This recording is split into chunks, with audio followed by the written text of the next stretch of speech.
So guys finally আমাদের গাড়ি চলে এসছে, ইয়ে 7 দিন অপেক্ষা করার পর ফাইনালি আমাদের গাড়ি আজকে চলে এসছে। সরি আজকে না, কালকে এসছিল, কালকে রাতে নিয়ে এসছিল। তো রাত্রে যেহেতু অন্ধকার ছিল, ভিডিও খুব একটা ভালো হবে না, সেই জন্য ভাবলাম যে তোমাদের সাথে সকালবেলায় শেয়ার করে দেবো।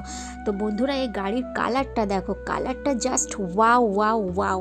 কালারটা এত ভালো লেগেছে আমার, সায়ানের পাপারও ভালো লেগেছে, আমারও খুব ভালো লেগেছে। আগের যে গাড়িটা আমাদের ছিল ওটারও কালার খুব সুন্দর ছিল, ওই গাড়িটাও খুব সুন্দর ছিল, কিন্তু এই গাড়িটাও খুব সুন্দর হয়েছে। আর সিটগুলো নিয়ে তো কোনো কথাই হবে না, কারণ ওই গাড়িটা যেহেতু উঁচু ছিল, তারপর কাপল গাড়ি ছিল, আর এটা হচ্ছে কি আমরা তিনজন বেশ ভালোভাবে বসে আমরা রাইড করতে পারবো।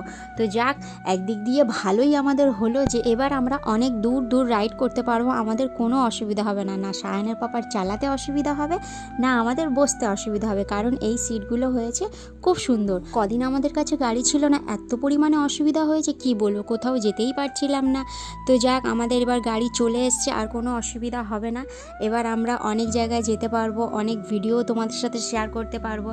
তারপর এখানে এখন দেখো সায়ানের পাপা হচ্ছে আজকে ডিউটিতে এই বাইকটা নিয়ে যাবে, কারণ এই কদিন বাইক ছিল না, প্রচুর অসুবিধা হচ্ছিল ট্রেনে করে যেতে। তো আজকে থেকে আবার বাইক নিয়ে কাজে যাবে, তো সেই জন্য সকাল সকাল রেডি হয়ে বাইকটা আমাকে বললো যে চলো তুমিও ভালো করে দেখে নেবে, কারণ কালকে রাতে সেইভাবে আমি দেখতে পাইনি, অন্ধকার ছিল। তো একবার ওই জন্য ভালো করে দেখেও নিলাম, একটু ভিডিও বানিয়ে নিলাম, ফটোও তুলে নিলাম।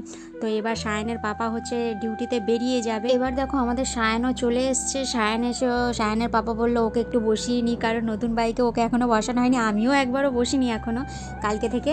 তো সায়ানকে একটু বসিয়ে নিল একটু। তো বন্ধুরা আমাদের এই নতুন বাইকটা তোমাদের কেমন লাগলো তোমরা কিন্তু অবশ্যই একটা কমেন্ট করে জানিও।